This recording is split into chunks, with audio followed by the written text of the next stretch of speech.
Hi, you're listening to Two Dumb Babies, an animated current events podcast by two comedians who only read headlines. Episode 29. Seattle. This is the CHAZ chop. Chopping your CHAZ off. Chopping your CHAZ off. Trans community in Australia. Yeah. They probably, actually. Hey, you chopping your CHAZ off, eh? Hey, you chopped your CHAZ off, did you? Top the old Chazzy Wazzy. Now you got yourself a fucking cunt instead of a dickhead.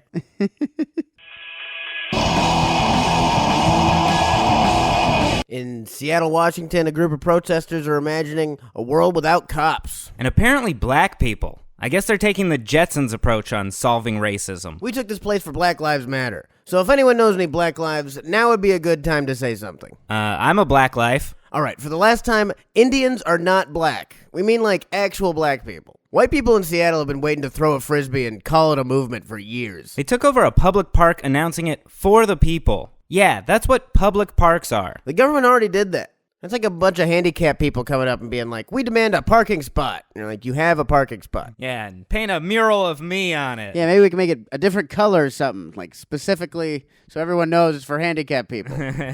They're all good ideas here at CHAZ. Inside this autonomous zone, there's free food, murals, and music alongside protests about fighting against police brutality and the government. I know it sounds like a Rage Against the Machine show, but it's really more like Woodstock 92. A pretty fun weekend that will only be remembered for its tragic end. So what started this summer of love? Those are the mayor's words, not ours. I don't know. We could have the summer of love. God damn it, lady. They're trying to get away from the Woodstock thing. I never thought I'd miss hot girl summer. I knew I would. It all started with the Black Lives Matter protests, which were met with a lot of police brutality. So much so that the mayor put a ban on gassing citizens. No, not the Geneva Convention one. This is another one. Everyone knows you gotta get at least 2 bans for the cops to listen to anything. The Geneva Convention one was indefinite. This one was only for 30 days. The Geneva ban only covers not gassing soldiers. Your own citizens are completely fair game as long as they aren't all wearing the same thing. Like a uniform of some kind. Then that's soldiers. Seattle's tear gas ban lasted a whopping 12 hours before the police got back to their gassy ways, because even pigs have to sleep. Bans mean nothing because I'm a coward who is scared of picket signs. Have you ever gotten a cardboard cut? So much worse than paper. After the gassing, the police left and protesters set up CHAZ as a police-free zone. The cops weren't physically forced out so much as they just kind of left on their own because, they had just committed a bunch of crimes. Hey, we gassed an entire neighborhood, so we should probably get the fuck out of here. Yeah, we gassed like a bunch of babies because people had their windows open. It was bad. We should definitely leave before they can see us again. They're gonna assume it was us. Let's not give them visual confirmation. Inside CHAZ has looked fairly peaceful, about as dangerous as a music festival.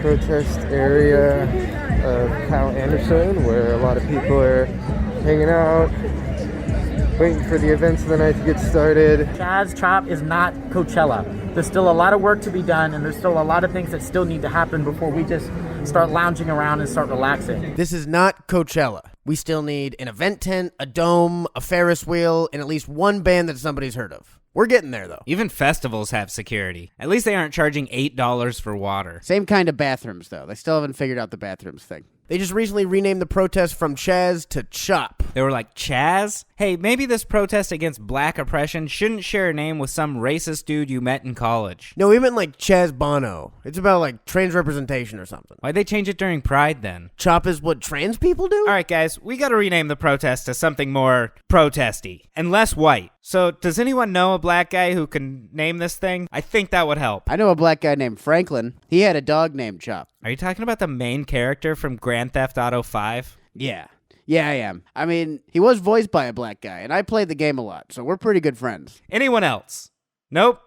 Chop it is. Jason Rance is our man on the ground outside the nation of Chop on the DMZ. Fox is desperately trying to make this seem like a secession. They even keep writing Chop U.S. border on the Chiron like it's the Korean demilitarized zone. CHOP occupies 6 blocks of central Seattle. Most of it is the line for Ben and Jerry's. Stop trying to get Proud Boys to punch teenagers. Fox News got caught photoshopping a guy with an assault rifle into CHOP pictures and had to take them down and apologize. You know it's bad if Fox News has to admit that they're wrong. It's disgusting to see an institution that is supposed to uphold journalistic integrity try and pass off doctored pictures as fact. We, however, don't have to abide by these rules, because we aren't journalists. So here's a real picture we found of Sean Hannity punching Bernice King in the stomach.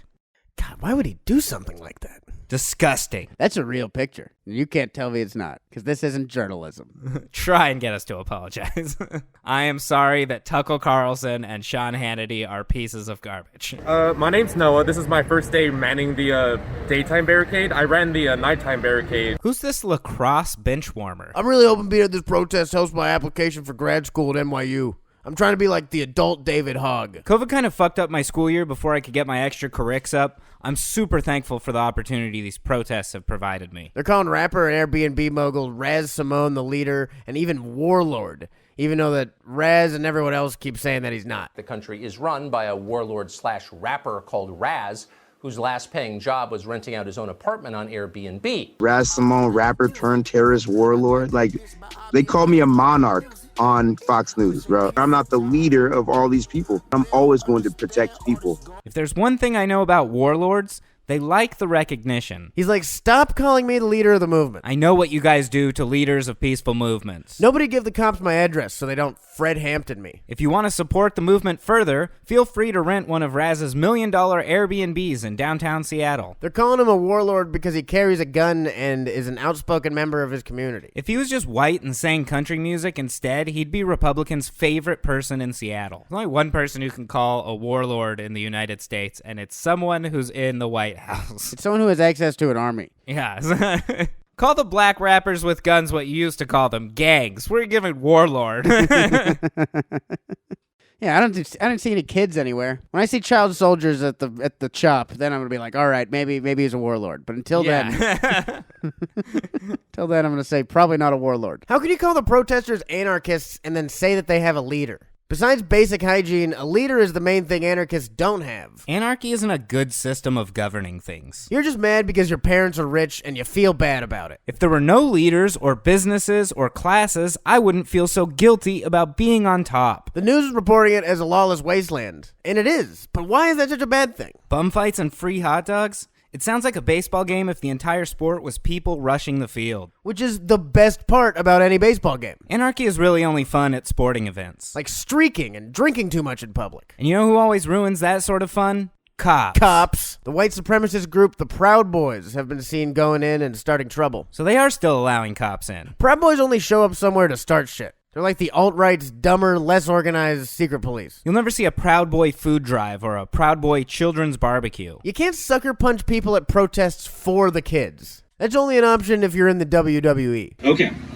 I want you to find by the time you leave this autonomous zone, I want you to give $10 to one African American person. All white people must give black people $10. And back rubs. Your hands are soft and unworked. They are light with privilege and nimble without the weight of the oppression of your ancestors on your fingers. You can really get in there, you know? There's only like 7 black people there, so it would actually work out pretty well for them. How much you want to bet that dude hit up the black people afterward asking for a cut? He was like, I mean, it was my idea. It's not quite 40 acres and a mule, but hey, they only have like 6 blocks between all of them. Can we just give all our $10 to one black guy and then he can redistribute it? Yeah, like trickle-down reparations. What's more American than giving all the wealth to one guy and then hoping they do something good with it? Some of the residents that now live inside CHOP have been complaining about some late-night noise. They keep saying it's not a festival, but when I hear noise complaint, I think party. They were like, last time we called about a noise complaint, they threw flashbangs and tear gas, and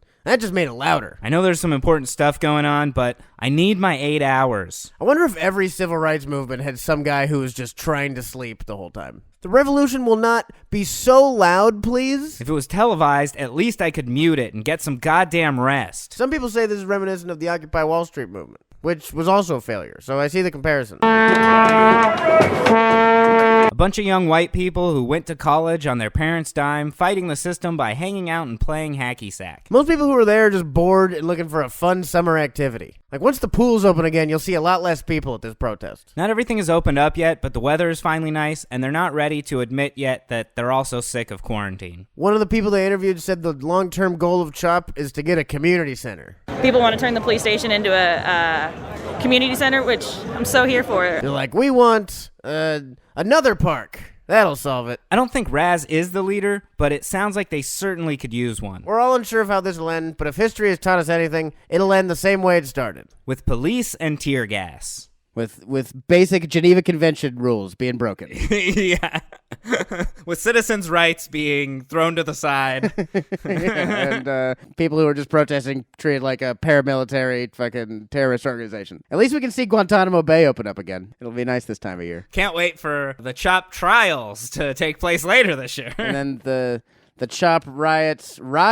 Yeah, the riots, because the trial doesn't go the way they wanted it to. The trial about the riots didn't go great, so we're going to riot. Because, I mean, it's the only way anyone listens to anything. We're taking over 2 parks this time. The government's like, we're not going to listen to anything unless you break all our shit. Then we'll listen to something. Like, if you just listen to something, maybe this wouldn't be happening. Yeah, we'll listen, but then we're also going to complain that you broke our shit. And, like, the cops are really big brother in that, like, they're your older brother when you were, like, 8.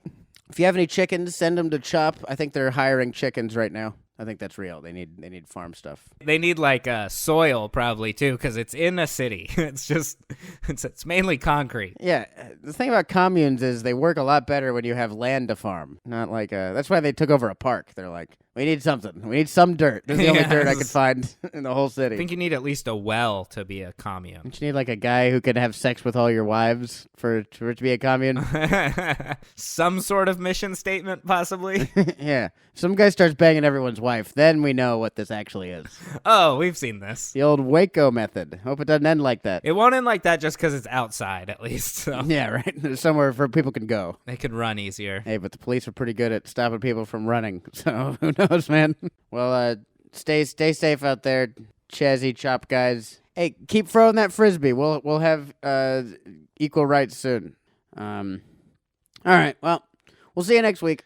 Bye. Thank you guys for listening. You can follow the show at Two Dumb Babies on all social media. Please be sure to subscribe to our YouTube channel where we drop the animated episodes, behind the scenes, and additional content. New episodes drop every Monday. Please subscribe, rate, and leave a comment on the podcast. We'll see you all on another episode of Two Dumb Babies. Bye-bye, dummies.